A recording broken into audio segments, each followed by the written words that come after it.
Welcome to another podcast from the Spinoza Triad. In this episode, Dr. Richard Miller and myself, John Gibbs, are discussing The Burnout Society by Byung-Chul Han.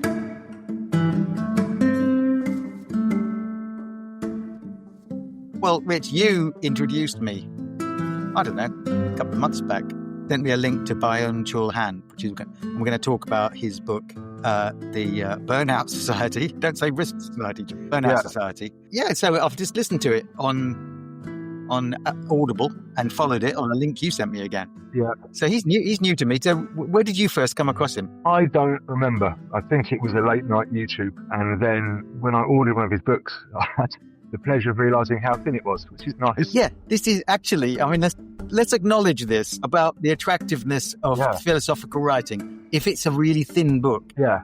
Well, I mean, a lot of them can say not a lot in many hundreds of pages, can't they? And it's not, I think isn't it like you've kind of split between like academic philosophy, and I think Han is a nice crossover because he does have theoretical works, but the ones like Burnout Society, it reminded me, had the same sort of feel as the Fisher book that we looked at. Yes, Mark Capitalist Realism. It's kind of like, it doesn't assume a mass of prior reading before you start it. He does mention other people, but then he sort of contextualizes it, and it's accessible. Which I like the tone of Han and how he writes. It's kind of dense, but what would you say, John? Like, it is almost like poetic. Yeah, he told me that he will spend all night writing and then come up with one sentence and feel quite satisfied or something, or several hours writing and will come up with one sentence. His sentences are very dense. He packs a lot in. He uses a lot of terminology, not terminology as you say. It's not out of reach. This is, it's not overly philosophical. I mean, it's not philosophical in an academic sense. It's just philosophical in. It's not like Hegel, Kant, or someone like Heidegger, where they're inventing words that you have to discover what they mean by their new invented word. It is accessible, but it's dense. But it's only 50 pages or so. So it's an essay. It's an essay, The Burnout Society, and most of his books are, as far as I can tell, not read them all. And that's the only one I've thoroughly read or listened to and read. And that's and he's German of Korean descent, writes in German. Got translated into this country. Apparently, he's a really big thing in Germany, more well known in Germany than Zizek. Yeah. Again, I'll just pick up about him. And likes his garden, pottering around in his garden and writing his books. Yeah. Nice Absolutely. Life. Yeah. One of his books is The Contemplative Life, living the contemplative life. Not bad. No, I really like that one. That was the one I read after Burnout Society. I think that's because that's almost like a response to Burnout Society. Though I think there's quite a few years between them both. When was Burnout Society written? It was. I mean, I've got it here. First English translation was 2015. Right, yeah, actually, I did know that. Funnily enough, because there's a bit in the Burnout Society where he talks about that we no longer particularly worry. We'll get onto this, but we no longer concern ourselves with sort of infections. Well, you've written that before the pandemic. Yeah. 2010, I think it says here. Yeah, and in that sense, I guess didn't age well. But I even wonder in that chapter, he's talking about that in a certain sense, but really he's trying to set up this shift, isn't he? I mean, to me, the premise of the book is really he's a dialectical thinker, isn't he? So he's looking at the relationship, the shift from a disciplined society to an achievement society, and I guess. Well, that's almost the big idea of the Burnout Society. Yeah. He's picking a fight. He's differentiating himself from Foucault and the disciplinary society, but he's also saying something about what it's like to be alive in a society governed by achievement and expectation rather than disciplinary forces. So instead of like Foucault's famous panopticon, you are being watched. There are disciplinary practices to do with defining what sexuality you should have, what mental stability you have, the medicalization of yourself. So you try and conform to an imposed external view, whereas this becomes a sort of internalized achievement. It's you that's disciplining yourself in a sort of symbolic world of personal achievement. So you live in an excess of positivity. I think to pause slightly there, he maps out a Foucault of definite kind of the hospitals, prisons. When I read this, having years ago, having looked at a fair bit of Foucault, I do think he encapsulates. I think there are many Foucault scholars that would have issue with the way in which he portrays Foucault there, because I think Foucault's later stuff actually isn't a million miles. When Foucault talks about things like technology to the self, this kind of thing of that the relationship of power to oneself isn't a million miles from this idea of excess and positivity. I think that was a logical conclusion. Yeah, I absolutely agree. I remember years ago when I first, like you, first came across Foucault and that famous kind of metaphor of the prison, which designed by Jeremy Bentham, the prison where it's designed like a sort of beehive with a central column where the guards can see into every cell, but you can't see the guards, so you don't know whether you're being watched or not. Well, I always took that to mean not just it's a prison, therefore it's a disciplinary place, but also it's always the possibility of being watched, is not the actual being watched. And so society, then you extrapolate that out into society, it's that we create this sense of, in our own minds, the possibility of being watched. So you discipline yourself, not because you are actually necessarily being watched, and not because there necessarily is a CCTV. You don't even need the cameras anymore. You don't even need the guards. You just have to have a sense that I am the subject of some kind of internalized watcher. I'm watching myself. I wonder if that distinction, though, between that is Hahn talks a lot about positivity and negativity. And I wonder if what he tries to do is highlight this idea of surveillance. And this, I guess underpinning this is power, isn't it? Relationship of power is one. He constantly uses his term of negativity. And I thought, and the kind of shift, I guess it almost has two sides of the same coin to this excess of positivity. And I thought a good example, we mentioned this on the phone when I checked the other day, but so we'll use this example from Zizek, because Zizek's talking about this example in terms of postmodern kind of permissiveness. But I think it's a good example here, I think, of what Hahn means, where, remember the example of the grandmother on Sunday? Yeah. You've got there's a young, 8-year-old child there, I think it says, and it's, traditionally, it's Sunday, we're going to see your grandmother, but I don't want to go. It's like, when you are going, it's your grandmother, get your stuff, get in the car, we're going now. And he compares that to the sort of postmodern version where, it's of course you are free not to go to visit grandmother if you don't want to, but, grandmother's getting old, so if you don't want to go, and of course the child goes, I better go. And the point he's making is that, and I think this relates quite nicely to the achievement society, is that it's one of freedom. The excess of positivity is one of sort of a suffocating freedom, almost, as opposed to sort of the carcereal kind of like traditional authority. And this again is sort of highlighted in Hahn when he says that we've gone from should to can. I should do this to you can do it. And the trouble is that all of the problems of freedom come to the forth there, that in actual fact freedom is quite suffocating, and a massive anxiety that comes with massive amounts of freedom. You have choice, and the tyranny that we've talked about this in the past, that our society presents you with lots and lots of choices in order to mask the fact that you're always going to make somewhat similar choices. It's the washing powder with basically the same content in 20 different formations of slogan and packaging. So it isn't a real choice, but also the choice is the suffocating freedom of the consumer. So we are in this world as consumers, as tourists, we're experiencing without actually making choices or being involved. Well, we're experiencing what is apparently freedom.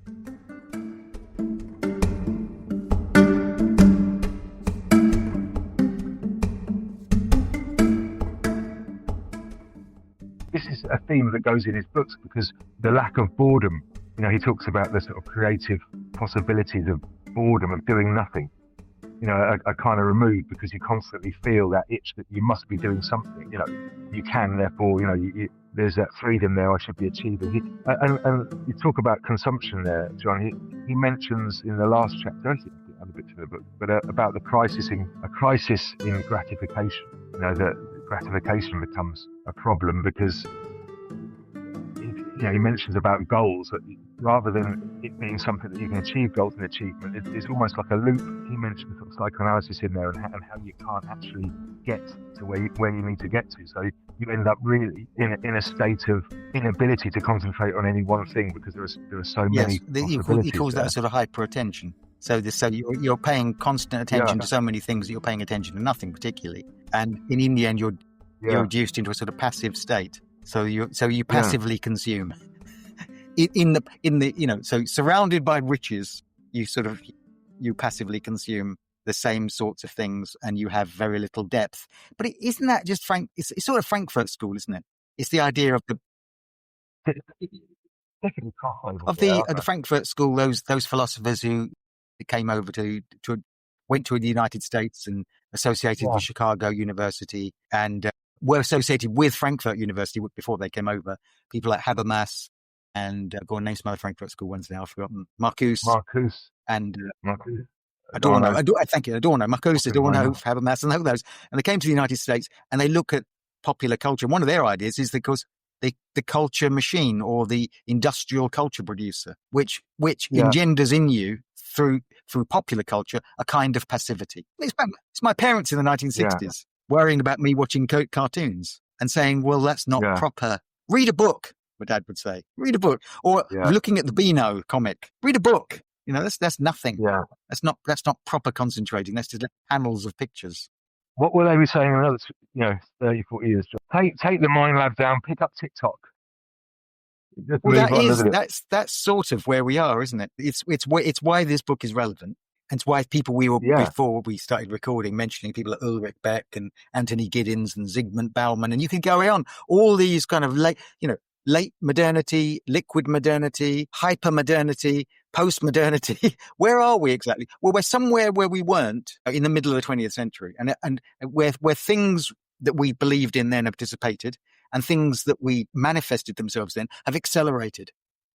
And it's trying to understand where we are now. I think firstly, with this book, it does what good philosophy does, I think, is it takes something that you kind of already knew, you had a feeling about, and then puts it in, it puts it in a text that you read, and you're sort of reading it and thinking, that's actually, it's very accurate, I think, portrayal of the psychology of now, isn't it, as well?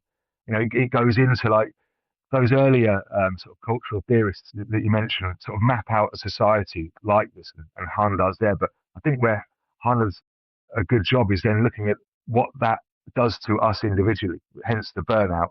But he parallels there with Fisher, where he talks about really I don't want to use the word cultural construction, because I don't think he's denying that there's an underlying medical issue there, but the mental health, things like burnout, ADHD, depression, he talks about in a sort of cultural, societal context, as opposed to sort of biological, chemical, which I don't think he's denying one, as I don't think Fisher was either. But there's definitely a context there within which we understand ourselves. It's constantly referenced, the rise of the massive increase in mental health problems among the young in schools, and in society. We could talk about that. I sort of reject the idea that mental health is some sort of, it's not like we talk that who's the R.D. Lang, the kind of mental health is an illusion. It's just produced by capitalism. No, it's not.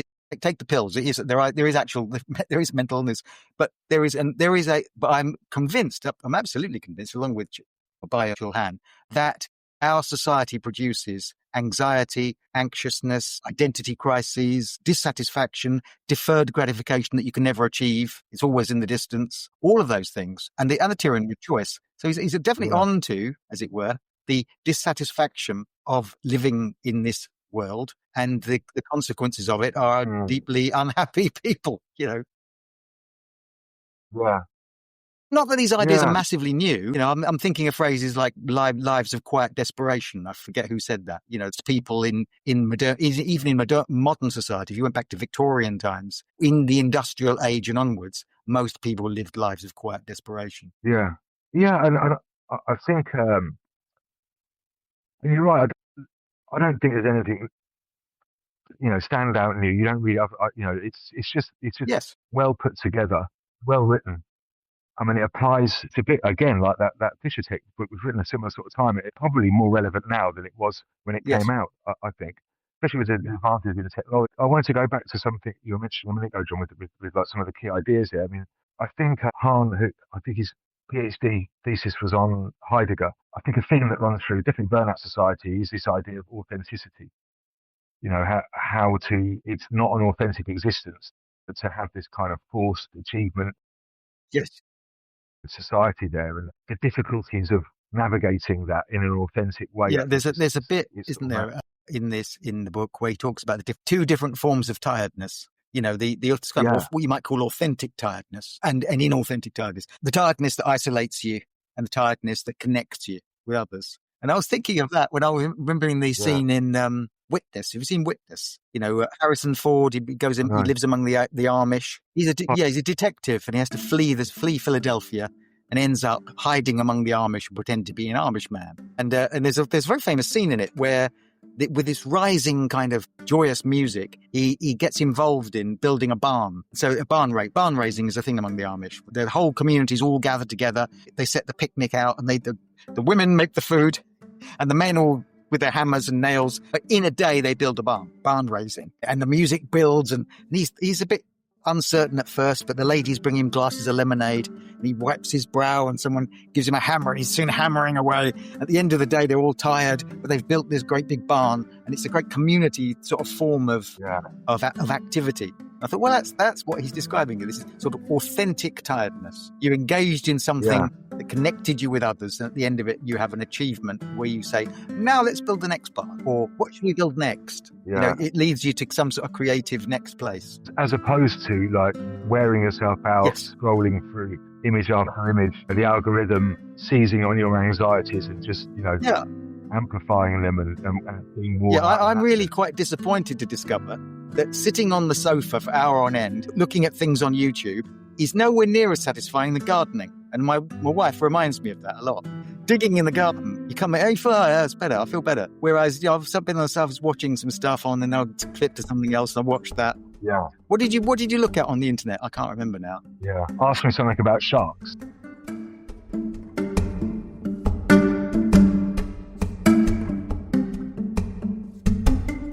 And well, he talks about the other in this, doesn't he? You know, the eradication of the other. He talks about the eradication of the other and the narcissistic self-relation of ourselves to ourselves. Yeah, that's an interesting idea, that one, isn't it? The idea that in a sort of Foucauldian world of disciplinary, you know, you feared the foreigner, you feared the person who, though the external threats were out there somewhere. Now the threat is you yourself. It's the sort of you're comparing yourself unfavourably to somebody else. It's your neighbour or something. Well, I think the threat is one of not achieving everything you're supposed to achieve. You know, of not fulfilling, not becoming what you should be. And he says that comes back to a narcissistic self-relation. You know, that's what he mentions about the crisis. But isn't that the threat of? It goes back to things like conspicuous consumption. You know, Veblen, late 19th century, rich people are spending loads of money and building giant mansions because they fear that someone else will have a mansion bigger than theirs. Yeah. So the fear, the big fear becomes that your neighbour will buy a bigger car than you. Yeah. I know. Well, that's the thing with capitalism, isn't it? I suppose you don't ever arrive. But it's narcissistic. It's your own identity, isn't it? It's a sort of sense in which, so it's the difference that becomes fearful, not the unknown other, not the sort of dark force of the barbarians at the gate. Yeah.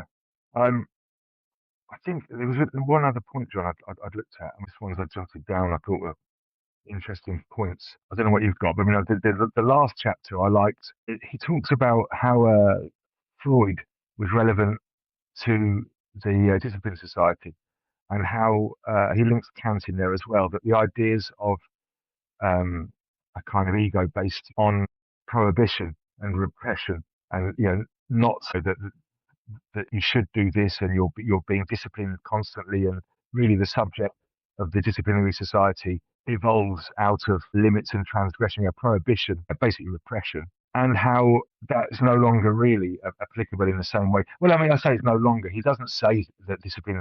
It's not one one's eroded totally. He says that disciplined society still exists, but now you have this achievement on top of. So he says about how in an achievement society, I thought that last chapter, again, it's not very long, is it? It's about 20 pages long, but he goes out to map out about how anxiety and achievement have sort of replaced these ideas of yeah, well, again, Frank, repression. I think that reminded me of another Foucault idea, the tyranny of the confessional. You know, you live in a world where you're supposed to say the thing that concerns you. You know, go to your counselor. Go to having counselling. It's an expression these days. The notion of nothing can be private. So in the disciplinary world, keep it to yourself. Suppress your sexuality. Don't say that in public. But in the post-disciplinary sort of world, all is public and compare, and then therefore it's highly repressive in a sense that you now compare yourself with everybody. You think of yourself as a subject in a world constructed by sort of symbols of achievement or success or status or power. That's what I took that, and that again that reminded me of Althusser, you know, of the idea of hailing and interpellation. You walk along the street, the policeman shouts after you, "Hey, you!" You turn around. And you think to yourself, if you're a wealthy man, yes, officer, what do you want? But if you're a young black man, you see yourself as differently than when the policeman shouts, hey, you. You know, you're interpolated in society according to the symbolic kind of subject that you see yourself as. Yeah. He's a nice crossover with a lot of those ideas. And they're more, you know, like, I don't know, like Marcuse's, what's it called? One-dimensional man. That's the one, yeah. You mentioned something I thought about, probably as my mind drifted off walking the dog listening to this, but something I thought about, you mentioned creativity there. And I thought under kind of burnout society, you know, this drive for creativity. And on the one hand, creativity is offered almost fictitiously through, you know, you have the idea of, you're not really being creative because the pathways are already there. You've got an illusion of masses of choice. It got me thinking about the relationship between creativity and anxiety. You know, often creative people suffer from anxiety. You know, they're almost two sides of the same coin, aren't they? And it's almost supercharged under a burnout society of high, you know, technological advancement. Because anxiety is a kind of, well, creativity is to produce something from nothing, isn't it? Or creates something that doesn't exist. And anxiety is the fear of something that doesn't exist yet, isn't it? There's kind of, I think there's some mileage there between those two. And the kind of late modern, if you think of who are the kind of patron saints of creativity, people like Elon Musk and Jeff Bezos and the guy that did Facebook, Mark Zuckerberg, and so on. These kind of tech bro people who have great entrepreneurs. They are the models of entrepreneur. But actually, what do they do? They produce things within a narrow confine of ideas. I mean, they're essentially just technology taken to some logical conclusion. In the end, Mark Zuckerberg is trying to construct something to compare the hotness of girls in his college. And it turns into a massive money-making thing. In the end, Jeff Bezos is just a grocer. Yeah. He's going to, or bookseller. He's going to sell your books quickly. So it is deliver your books quickly. And what is Elon Musk really? Just take the sort of a bit of science fiction and brainstorm it into something other that you don't fully understand yourself. These are people that are oddly narrow and uncreative. I think they're not brilliantly challenging society, or in fact they're simply trying to make it more efficient. You know, sell things within the machinery of capitalism more efficiently. Take technology so that people can buy more stuff and go more places more quickly. Nothing about it actually is original. It's just bigger and more florid. I think that the creative process, I wonder what, I don't know if he's written about creativity in a sense, in a modern sense. I know he's written quite a bit about the arts. I'll have to have a look at some of those texts there. But I just wondered about the creative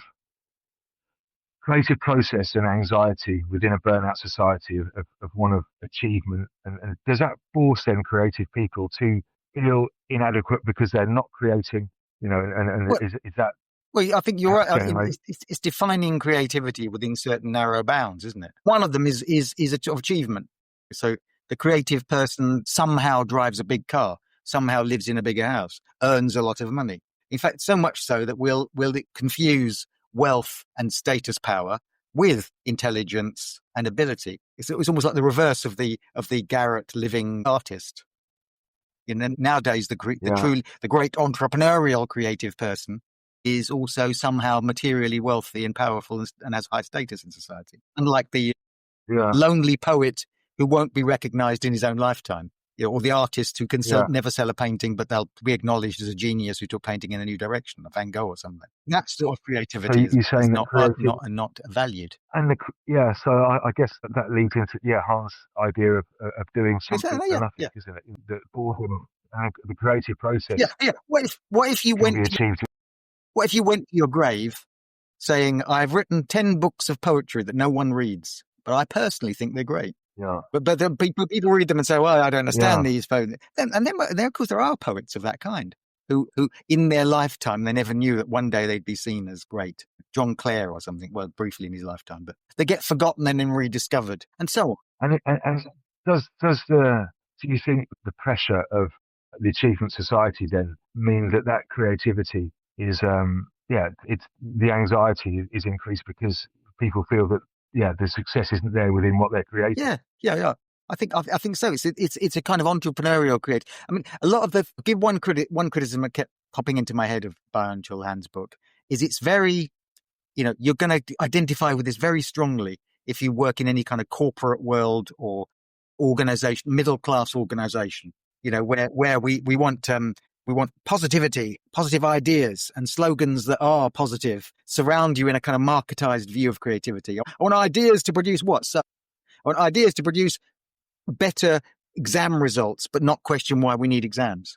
So the one thing you can't say in a big educational organization is why do we do any of this? No, you must do this more efficiently, more effectively. So efficiency becomes a synonym for creativity. Just the same. So but it's only doing efficiently that ordinary, bland, everyday thing, which is why our society has such a tremendous momentum of ordinariness. It just reproduces itself without changing. Anyone who has been involved, I guess, in any kind of organization where the excess of positivity and the tyranny of positivity, you must be on board with this idea. You must work hard and buy into the values of the organization. I was talking to someone the other day. About anyone who's ever had an experience. Did you ever get this, Rich, when you were full-time teaching or part-time teaching, when you were in the profession, as it were? Did you ever have an annual review or a review meeting? I must have. Worst, and they often are at their worst. They're very perfunctory, and you have to identify targets for yourself. So, okay, we come to the point now where we've reviewed last year's targets, which you can no longer remember. And you have to make up some way in which you've achieved those targets. Or then you have to identify targets. Or worse, some organizations will do, where they'll say, these are the corporate values of the organization. Something like creativity, togetherness, teamwork. These are the corporate values. You now have to come up with personal evidence of how you've met the values of the organization. Well, that's exactly what he's talking about, isn't it? That's positivity, isn't it? That's the kind of excess. So now you must justify your existence in relation to this machine that surrounds you. Yeah, and you've got a matrix, haven't you, of almost like bureaucratic positivity, which you have to sort of get through before you can actually do the job. Of it. We're going to write a 50-page book called Bureaucratic Positivity. Yeah, we're going to have a few examples. I mean, it's a great book.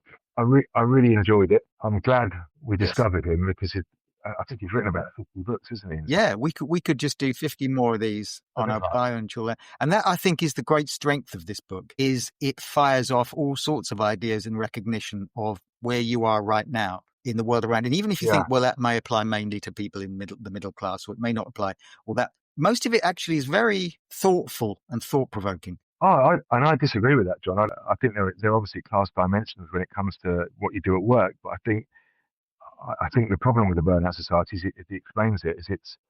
It's really sort of, it seeps into all forms of life, especially since this book was written. I think the advances in technology now and the pressures on us, the inability to put a phone down, turn it off, and just do nothing for any sort of outcome. No, yeah, I take your point. Yes. The silence is almost deafening when you've got no noise around you and nothing. You're doing something for no other reason than the thing itself. It's that kind of boredom that he talks about, which is important, it isn't there. It probably got worse. It's the student in Mark Fisher's classroom, isn't it, who has to have his earphones operating next to him, even though he's not listening to them, but has to know they're still on. Yeah, no, it's great. Should we call Brilliant, that one? yeah. So there we are. Bai Un Chul Hang, worth a read or a listen and a read.